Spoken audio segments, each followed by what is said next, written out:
So they finally beat the Pistons. And that's the game that the Pistons walk off without shaking anybody's hand. And they made a big deal out of this on the thing. They said the Pistons walked off, bitch made, and didn't shake hands with the Bulls after the Bulls had finally beaten them. After what it was, 3 years, maybe more. The Bulls had finally beaten the Pistons. And yeah, you got it right. Drew C., the Pistons are the Carole Baskin of The Last Dance. I mean, the Pistons look like garbage in this movie. And then they showed him just walking off the court.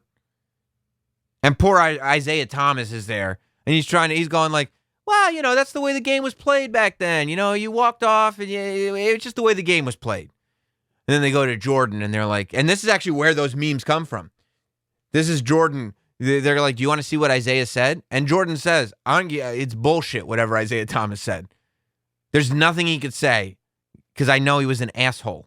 Like, Jordan's still pissed, which is funny. I wouldn't think that, I think that somebody like Jordan would just be like, good, they walked off the court. All it proves is how great we are. But I think it shook up Isiah Thomas because Isiah Thomas seems like he's a nice man now. And I feel like he knows he was not a nice man when he was playing with the Detroit Pistons. He was part of an organization that was beating people up on a basketball court. But Isiah Thomas was doing interviews all over the place today. And he was clearly like, I think he got shook up watching that documentary. I think he's watching the documentary and he sees Michael Jordan calling him an asshole and saying that he's bullshit.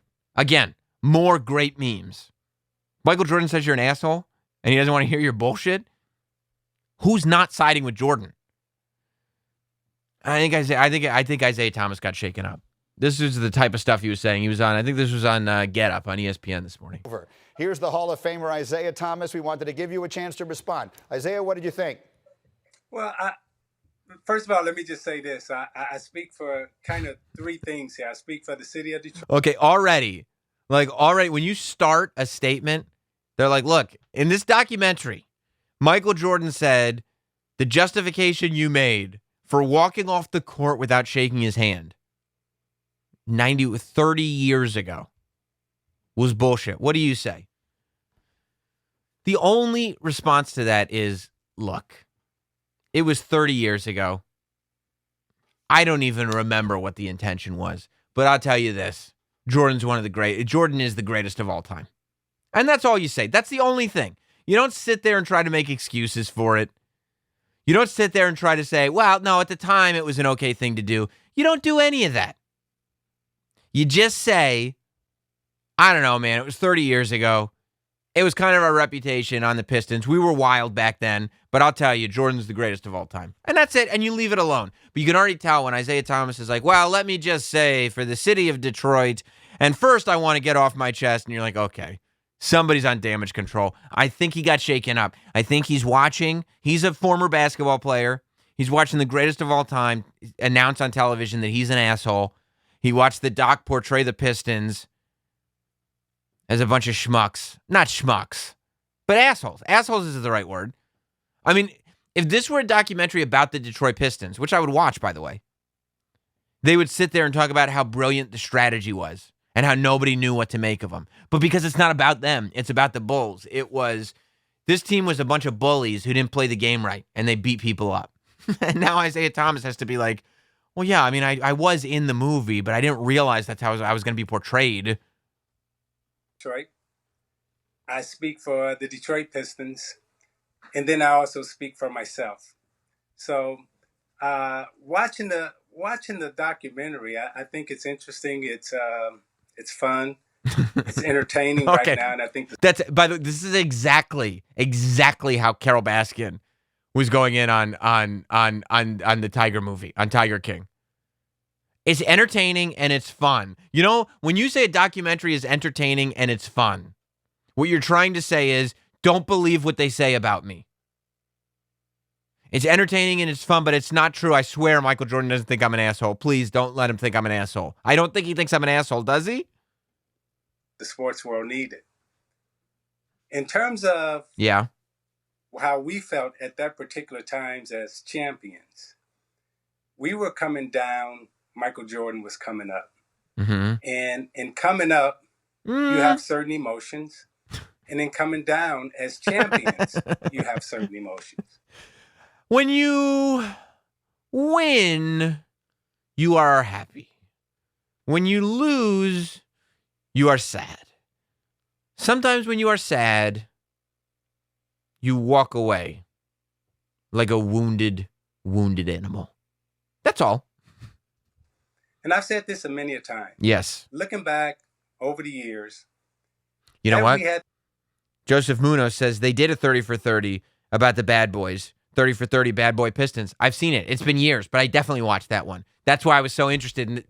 Thank you, guys. That's why I was so interested. I was wondering why I even knew that the Pistons were that type of a team. Like, why when I was watching it was a refresher. I was like, I shouldn't even know the Pistons and the Bulls had a rivalry. That's how little I watch basketball. Why do I know this stuff? It's because I watched that 30 for 30. Thank you, guys. You're right.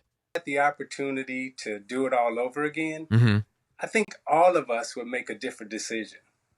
Now, me, myself, personally, So many I words. paid a heavy price for that decision. Oh. And in paying that price, Right. you know, I understand that this is the sports world and everything else, but at the same time, looking back over it in terms of how we felt at that Oh, particular my time, God.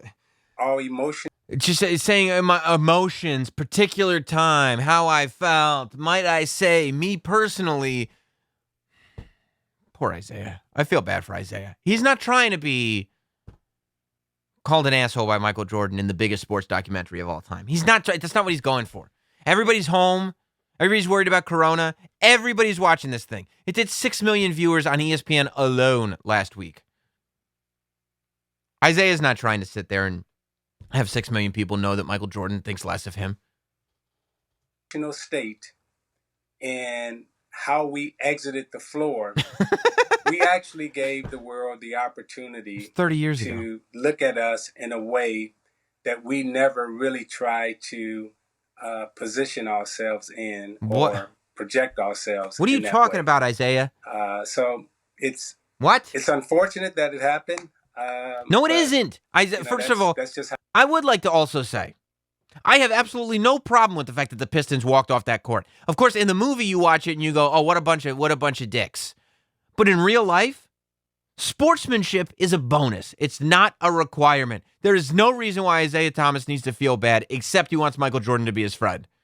Isiah Thomas, I believe, is worried that Michael Jordan doesn't want to be his friend. And that's fine. I get it, Isiah. If I were a basketball player, I would want Michael Jordan to be my friend. I read another quote that Isiah is worried that the reason he wasn't on the dream team at the Olympics is because Michael Jordan was mad at him because of the Pistons thing. Look, Isiah, be strong enough to be a man and say, if Michael Jordan, after 30 years, is carrying around resentment for basketball games that he lost, when he's been solidified as the greatest of all time, that's Jordan's problem.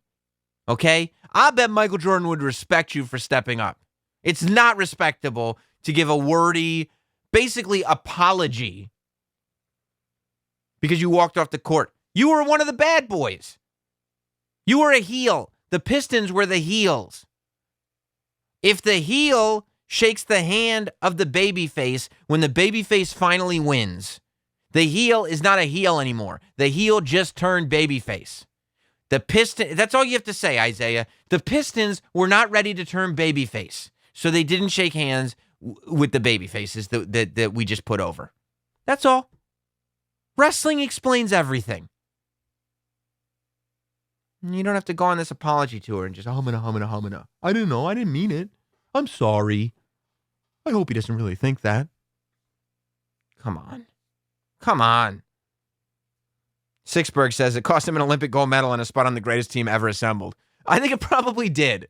If there's anything I could take away from Jordan, I believe that it probably did. I don't think that Michael Jordan actually hates this man. I don't think he hates the man Isiah Thomas. I think he hates the entity Isiah Thomas that played on the entity of the 1989, 1990, 1991 Detroit Pistons. And that entity is the entity that was not invited to be a part of the Dream Team. And that probably does eat away at Isiah Thomas. But look, you can't have everything. Isiah, even I know your name. You're one of the greats, okay?